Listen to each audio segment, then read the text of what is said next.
Olha só, vamos entrar num tema aqui, Virgínia, que tem a ver com o seu ofício de historiadora, que é contar a história.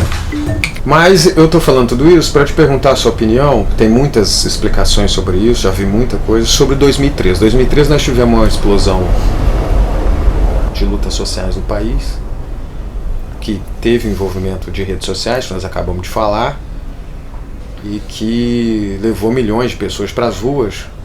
E a gente via que tinha uma contradição naquela massa. Tinha, ao mesmo tempo que você tinha bandeiras e palavras de ordem que dialogava com um programa progressista de esquerda, que pedia saúde, educação, que começou por conta de uma luta contra o aumento da passagem em São Paulo, ou seja, uma luta do movimento estudantil, da juventude, na verdade, não era só movimento estudantil, e que depois foi meio que disputada. A gente teve um episódio no Rio de Janeiro, em São Paulo, onde organizações de esquerda foram agredidas fisicamente no meio de grandes passeatas, uma expressão assim: vocês não vão dirigir isso aqui, né? Saiam daqui, né? Por organizações que você sabe de lá de onde veio, né? Hoje nós estamos começando a perceber de onde veio, mas naquela época a gente meio que não entendeu nada. Mas 2013 foi progressivo, foi desigual e combinado, foi regressivo. Por exemplo, tem uma ala do PT que diz o seguinte: aquilo ali já era a extrema-direita atuando.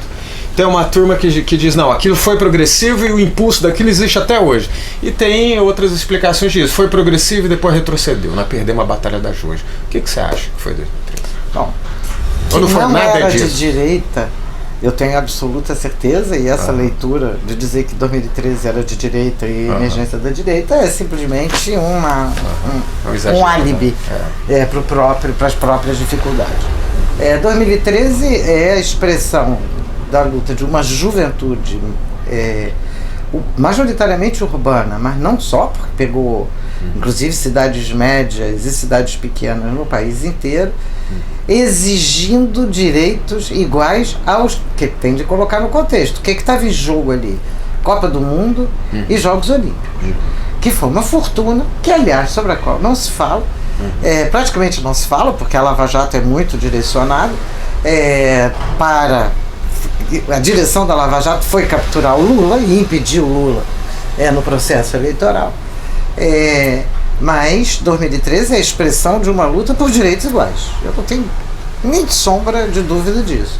E também não tenho sombra de dúvida de que a parcela da extrema-direita que entra ali entra experimentalmente e cresce a partir dali. O que os elementos inquietantes de 2013, e que a gente apontou e muitos apontaram já em 2013 e 2014, era o descolamento evidente entre a direção do PT, dos sindicatos e do governo petista da base. Era um descolamento. Talvez o sinal mais inquietante de 2013 seja a evidência dessa separação entre essa massa juventude popular e as direções partidárias que, teoricamente, estariam do seu lado. A tal ponto que as convocações para manifestações sindicais foram muito fracas naquele período, e que o que se evidenciou foi a cisão. E tudo que tinha de movimento não passava pelos sindicatos, naquele momento não. Praticamente não passava pelos sindicatos, não passava, não tinha eco nos sindicatos oficiais. Alguns sindicatos sim, mas a maioria dos grandes sindicatos oficiais não. E não tinha eco no PT. O próprio PT não tinha eco em outros partidos menores, mas aquela massa já expressava uma profunda descrença nos partidos. Que não é, e a descrença nos partidos era em boa medida uma descrença no PT. Isso é uma coisa muito inquietante, porque significa que aqueles que seriam nomeadamente o alvo da política do PT não se reconheciam naquela política. Isso é algo de grave, e tem a ver com as políticas encaminhadas pelo PT, que eram políticas, aquilo que a gente brincou, de 50 a 200, 50 bilhões a 200 bilhões, mas significa que essas políticas vieram como gotejamento e doação e não como organização e enfrentamento. E na primeira luta, porque era os bilhões que foram para os Jogos Olímpicos e para a Copa, foram um escândalo. Foram realmente um escândalo. Aquela cisão, na cisão entre o PT e sua base, que uma parcela da direita pode tentar avançar. Isso não garante que ela vá avançar, mas ela vai tentar avançar ali. E 2013 expressa isso, a meu juízo. Principalmente esse afastamento entre as estruturas organizativas tradicionais nas quais se constituía o PT e a emergência de uma massa, nesse caso jovem, mas não só jovem, uma massa de população que nem mais tinha vínculo com essas entidades. E que essas entidades simplesmente se despreocuparam de construir os vínculos.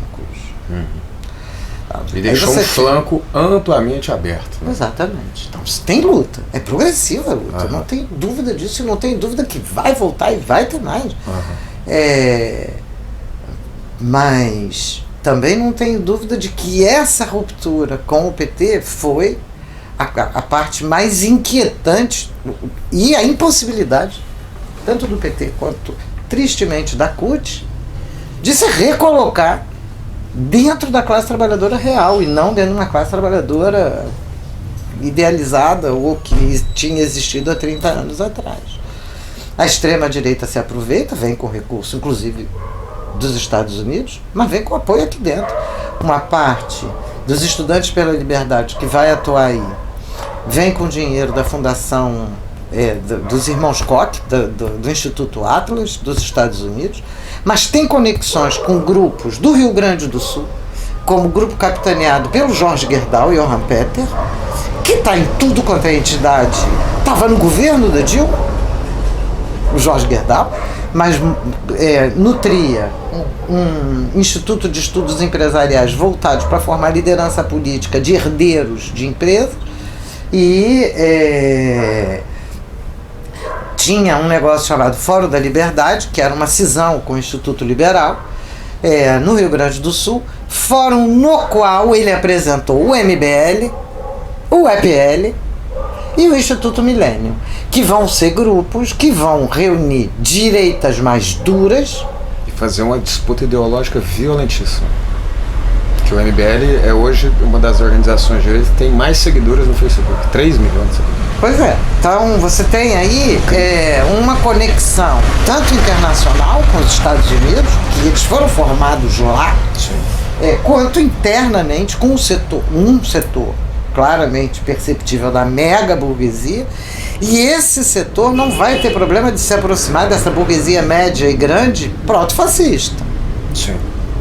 Então é luta. Eles não têm como direcionar tudo, mas eles têm muito recurso. E eles mandaram, eles contrataram. Tinha gente ali, evidentemente, contratada para bater. Eram uns caras bombados, sim, que foram com punho, aquele negócio punho inglês, com soco inglês e com um pedaço de pau para bater. Então, que não era absolutamente uma tradição das manifestações. A segunda é que, assim, é um reaprendizado das manifestações no Brasil. 2013 trouxe os Black Blocs. A história dos Black Blocs é sempre uma história confusa, porque vai desde a existência real de provocadores até a irritação legítima de setores populares contra símbolos e não contra pessoas, porque nenhum Black Bloc saiu atacando pessoas, enquanto a polícia, essa sim foi de uma violência brutal, e não dá para esquecer que a polícia perseguiu, no caso do Rio de Janeiro, a polícia perseguiu jovens estudantes de 13, 14, 15 anos, bairro adentro, até Santa Teresa, até a Lapa, até a Glória, perseguiu, foi jogando bomba dentro dos prédios. Assim, uma situação, uma coisa inadmissível, guerra contra a própria população. Isso em 2013. E essa prática continuou na sequência. Isso aí era governo federal PT. Governo estadual Sérgio Cabral. Fortemente amparado pelo PT e pela Rede Globo. Que, aliás, silêncio depois. O Cabral está preso e silêncio das conexões do grande empresariado do Rio de Janeiro com o Sérgio Cabral. Foi o Cavendish e seguraram ali no Cavendish, né? O resto saiu sob silêncio. Eu fico me perguntando se o acordo da Globo com o Sérgio Moro para ter as informações, para ter as informações de coxia que não devia ter e que eram divulgadas todos os dias pela Globo, não tinham a ver com a garantia de imunidade da Globo frente à Lava Jato. Porque quem viveu no Rio de Janeiro sabe o que foram os acordos da Globo com o governo Sérgio Cabral. Sim. Bom, então, para voltar para as manifestações de 2013, as manifestações de 2013 mostram a emergência de massas populares que não se reconhecem no sistema partidário tal como ele está colocado. Não se reconhece no sistema partidário, no sistema de sindicatos, nas formas de organizações tradicionais. Nos direitos sociais. Eles estavam exigindo os direitos sociais. Sim. De igualdade. Mas a reivindicação fundamental era de igualdade. E o resultado que a direita vai encaminhar é a defesa da desigualdade. Portanto, as contradições estão postas, viu, Gibran? Não tem como... Você pode ter todas as mídias do mundo, todas as redes sociais do mundo, isso não garante de jeito nenhum que as contradições estejam resolvidas. Controle social, ideológico. Tanto que o que a gente está assistindo é o aumento da violência. E inclusive através das mídias sociais. Assim, é violência o que está em jogo. É coerção o que está em jogo. Na medida que você não consegue controlar na disputa ideológica tudo, uma parte vai ter que ser na violência. Sempre foi, né? Mas agora é uma parte cada vez maior. Cada vez maior. O Brasil é um dos países que mais encarcera, e encarcera, que mais mata. A situação está nesse pé. Eu não tenho dúvida que a gente vai assistir muito enfrentamento. Então a questão dos black blocs traz de novo um debate que é um debate fundamental, que é um debate que foi colocado agora de novo pelos coletes amarelos na França, que é a violência legítima da defesa da vida. Não é a defesa da vida, da existência humana, frente ao que é hoje a barbárie generalizada. Essa é uma questão que está posta na ordem do dia e é impressionante, vale acompanhar o debate que está acontecendo na França sobre isso, porque igualar a destruição de um monumento a cegar 15 militantes, como fez a polícia na França, foram mais que 15, a cegar militantes e a jogar bomba que eles não sabem ainda qual é o efeito neurológico sobre as pessoas, igualar isso é inadmissível. Isso você reduz a vida da população a zero e coloca lá em cima, é como se um cartaz de um banco valesse mais do que 15, 20 vidas. Um símbolo do capitalismo vale mais do que as vidas. Incrível. É isso que está em jogo. Incrível. O que está fazendo no Brasil hoje aos proprietários tudo é permitido. A população, a vida vale zero. Muito a vida menos não do que vale. A propriedade. A vida não vale, só vale a propriedade. De alguma maneira, dentro dos Estados Unidos acontece coisa parecida com o que acontece no Brasil, em que uma parcela da extrema-direita vai se impor com um projeto proto-fascista ao restante, tanto da própria direita quanto do conjunto da vida social. E lá a luta está muito acirrada. Com a diferença com relação ao Bolsonaro, é que até aqui o Trump conseguiu alguma melhoria econômica. E desde o golpe de 16, o Brasil só afunda. E tudo indica, tudo leva a crer que com o Bolsonaro ainda vai afundar, ainda mais. O que o Bolsonaro fez foi alinhar a política brasileira ao Trump, nem mesmo aos Estados Unidos genericamente, ao Trump, a linha do Trump. E isso é gravíssimo. Essa é uma situação nova que a gente ainda não tem muito Trump como dimensionar. E o Benjamin Netanyahu. Exatamente. Um triângulo ali perigosíssimo. Né? A extrema-direita internacional. Sim. Essa é uma novidade. A gente não sabe o que isso significa. Isso lembra, gente, a constituição do eixo. Sim. De um grupo de extrema-direita no cenário internacional na Segunda Guerra Mundial, mas mesmo guerras mundiais que podem vir a acontecer, podem vir a acontecer na atualidade, terão um desenho diferente do que foi a Primeira e a Segunda Guerra Mundial. Mas ao que tudo indica... Mas é interessante, né? Aqui eles estão tentando desenvolver uma internacional com aquela movimentação do Bannon, que é algo que inclusive não havia naquela época. Houve um acordo entre o Japão, Itália e Alemanha, mas não tinha uma internacional da extrema-direita, né? Mas já tinha várias internacionais da direita. Tinha uma. Da direita, porque essa malha de entidades empresariais se encontra. Você tem uma quantidade. Porque as pessoas olham para isso como se fosse teoria da conspiração. E não analisam o que isso significa politicamente, em termos de política dos Estados, em termos da própria composição das burguesias. Porque as burguesias não são só os proprietários das empresas, são os proprietários das empresas proprietárias. Porque hoje em dia, por exemplo, uma BRF, que é a junção da Sadia com a Perdigão, teve uma matéria enorme ontem no Valor sobre isso, quem é o dono daquilo? São as holdings, são empresas holdings que são proprietárias de outras. Vários outros subsidiários. É um negócio alucinado. Então, e esses mesmos caras controlam as entidades que devem controlar os trabalhadores. Sim. E que devem definir as políticas de Estado.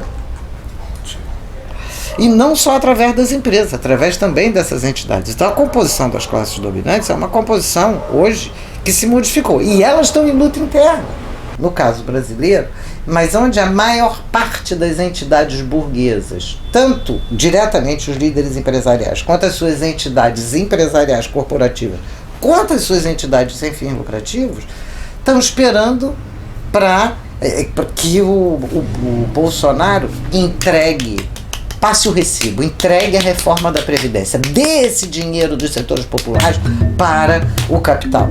E uma vez feito isso, depois eles acham que controlam. Mas o que eles estão fazendo é aprofundar o âmbito da avalanche.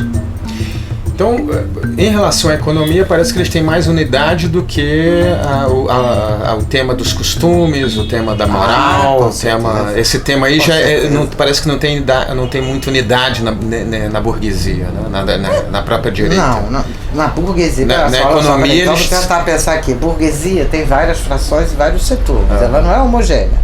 Eu estou dividindo a burguesia entre uma pequena, uma média grande e uma mega, certo? A burguesia tende a ser pragmática. O que interessa a ela é lucro, é taxa de lucro. Então, se a taxa de lucro vai bem, como as taxas de lucro vão mal para grande parte dessa burguesia, elas se unificam na pauta contra trabalhadores. Elas estão unificadas na pauta contra trabalhadores desde 2016. Isso aí é nítido. É uma pauta anti-trabalhadores.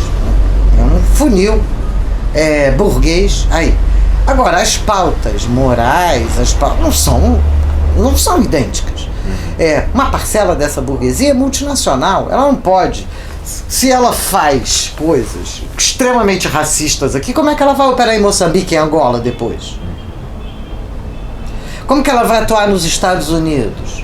Eles meio que sofisticaram a sua atuação respeitando as diferenças para poder ter taxa de lucro. É lógico, mas isso não significa que não tenha burguesia que não seja extremamente fascista em pautas de comportamento. Por que essas pautas de comportamento aparecem agora? Porque aparecem a eles como uma forma de controle. E não como uma pauta moral, é pauta de controle. É realmente uma pauta de controle. Agora, eles são diferentes entre eles. Às vezes, até aqui, eles estão tolerando a exacerbação dessa intolerância social. Porque, de alguma maneira, essa pauta conservadora está colada com a garantia de extirpar direitos dos trabalhadores. Mas essa pauta conservadora tem como limite o quê? Hoje, o aumento dos movimentos feministas e dos movimentos antirracismo. Então, para a gente encerrar o nosso papo aqui, vamos entrar nessa discussão do movimento feminista. Na verdade, eu quero te perguntar o seguinte. Para uma historiadora que tem a sua trajetória, mulher, que está identificada nesse campo do embate anticapitalista. Nós tivemos no século XX uma luta importante, com vitórias importantes do movimento feminista, inclusive classista, né? Várias conquistas importantes. E agora nós estamos tendo uma outra onda feminista que se choca contra esse conservadorismo que também tem ganhado força. E isso tem sido uma batalha nas ruas, assim, não só nas ruas, né? Em qualquer espaço, na família, na escola, nas redes sociais, no local de trabalho e também onde aí explode de vez nas ruas, né? Nós vimos isso com o movimento do Ele Não, que foi a coisa mais forte que teve nas eleições de enfrentamento contra tudo de conservador, de ultraconservador e de extrema direita que o Bolsonaro representava, que ganhou inclusive apoio de parcelas da classe, mas também de setores da própria burguesia que dialoga com esse movimento, que não é classista, mas que também não tolera, que quer ter o espaço da mulher dentro do próprio capitalismo, né? Então não tolera o machismo. Mas esse embate ele vai se desenvolver no século XXI. E aí, como eu tinha elaborado as perguntas, foi para você, dá um frio na barriga de saber, por exemplo, como a gente sabe, nós que somos historiadores, que a história não é linear, que ela pode avançar, como ela pode retroceder, do que pode ser o século XXI para essa luta, que é um enfrentamento decisivo, né? O que você acha? O que você pensa? Olha só, eu acho que a gente está retrocedendo, a gente está num século, no XXI, em relação ao século, numa década do século XXI, onde os retrocessos são palpáveis, e onde politicamente se pretende conter a luta das mulheres. Eu nem chamaria da luta feminista, é luta das mulheres, assim, bem amplo, porque são lutas muito difusas, muito dispersas, de muitos tipos, etc. E essa contenção que vem em nome da família, em parte conforta setores das mulheres que precisam de amparo, amparo nas famílias. Agora, eu não tenho dúvida de que esse retrocesso que a gente está assistindo, e está assistindo no Brasil de maneira, uma Damares no Ministério, a reconfiguração desses ministérios, etc. Eu não tenho sombra de dúvida de que esse retrocesso é datado, tem limite. E tem limite de novo, não é o limite da ideologia, nem o limite, o limite da vida concreta. Quase 50%, eu acho que até mais do que 50% das famílias no Brasil são pilotadas por mulheres, e por mulheres em terceira geração de mulheres. Quanto tempo é suportável a suposição de que essas mulheres sozinhas vão encontrar nos pastores o marido que elas não têm? Não é suportável. Tem um limite isso. E tem um limite que está dado pela própria condição concreta. Essas mulheres trabalham, essas mulheres não têm jornada de trabalho, essas mulheres não têm limite para jornada de trabalho, elas têm 3, 4 jornadas, elas cuidam dos filhos, elas cuidam da casa, elas cuidam dos velhos, elas ganham dinheiro, elas se organizam. Imagina, são mulheres de uma capacidade absolutamente extraordinária. O século XXI vai ser o século do enfrentamento, a meu juízo, de massas trabalhadoras sexuadas e coloridas. São massas trabalhadoras massivamente constituídas por mulheres, que são as mais exploradas, e por cores de pele diferentes. No caso brasileiro, por negros. O que é um pouco diferente da Europa, o que é um pouco diferente de outros países, que não é exatamente a negritude que caracteriza. Lá, em parte, o racismo está calcado hoje na questão religiosa, que é anti-muçulmano. Mas eu não tenho sombra de dúvida de que isso aí é um caldeirão e que está prestes a explodir. E que essa avalanche conservadora está tentando botar uma tampa nessa panela de pressão. Mas essa panela de pressão uma hora vai explode. Não tem como não acontecer. Aonde a dificuldade talvez maior por enquanto é o fato de que está se procurando introduzir uma cunha entre Oriente e Ocidente. E, portanto, a separar um Ocidente, Estados Unidos, um modelo Estados Unidos, Europa, de um modelo Índia-China, de um modelo asiático, de um mundo asiático. Essa cunha é uma cunha problemática, porque o processo de socialização da produção envolve já esses continentes, mistura esses continentes, e em segundo lugar, a China tem um papel crescente no cenário internacional. Então essas tensões, mas apesar dessa cunha que está se tentando fazer para reinventar uma família ocidental católica, que é o que o Olavo de Carvalho tenta promover, uma família ocidental católica, da qual nem ele obedece, porque já teve 3 casamentos, não sei quantos filhos, nenhum deles. Aliás, a hipocrisia é um pilar desse povo, pois né? É incrível. Alguma coisa sem nenhum... Eles não fazem quase nada do que eles pregam, né? Exatamente, sem pé nem cabeça. Isso, a única possibilidade para isso é violência. E é violência mesmo. E a gente já está assistindo essa violência, violência contra professoras, violência contra jovens, ameaça de morte, ameaça com dados. Agora o Bolsonaro acabou de colocar o chefia de guarda-costas dele como direção da ABIN. Então isso significa a preparação da invasão da privacidade principalmente de mulheres e jovens negros. E a gente sabe disso. Isso não vai ficar assim. As lutas vão crescer. As lutas vão crescer. Como eles estão tampando os caminhos tradicionais de luta, o que vai acontecer vai ser a emergência de novos caminhos de luta, e a gente tem que estar preparado para estar junto com essa luta. Sim. Não para pilotar essas lutas, eu diria hoje, mas para mostrar, para dizer para essa luta que elas podem se conectar, que elas já estão conectadas. Que quem está dizendo que elas não estão conectadas e não tem conexão é quem tem interesse que elas não se conectem, que são os grandes proprietários. Mas essas lutas vão explodir. Agora, como vai ser, a gente ainda o resultado não é difícil tem, prever. Virgínia, eu queria agradecer. Eu que te agradeço, Gibran. Eu acho que foi um bate-papo numa manhã. Isso, apesar da chikungunya. Sexta-feira você foi uma guerreira, né? Porque com a chikungunya e tudo, nós escutamos aqui quase 2 horas aqui de bate-papo. Vai ser difícil editar, mas vou editar com muito prazer. Vai demorar um pouquinho, mas vai ficar legal.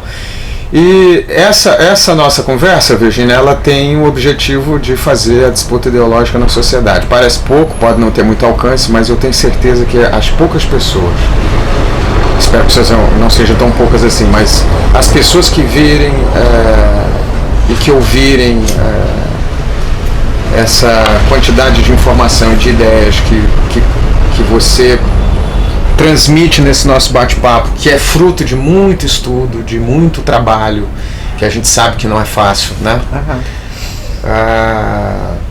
Tem um valor muito importante, por isso nós estamos caminhando aí para produzir conteúdo cada vez mais profundo que nós não encontramos na grande mídia, né? Que é o que você estava reclamando aqui. E a ideia é essa, mesmo com que seja um pouco mais precário, que não tenha o padrão Globo de qualidade. Hoje você vê que as lives do Bolsonaro fazem de propósito para não ter. Exatamente. Hoje esse modelo precário está em moda, então isso até nos ajuda, né? Então, mas muito obrigado, Virgínia. Obrigado a você, Gibran, pela paciência, porque essa chikungunya atrapalhou bastante, né? Isso. Deixa eu desligar aqui, porque aí a gente pode falar qualquer coisa também. Chega.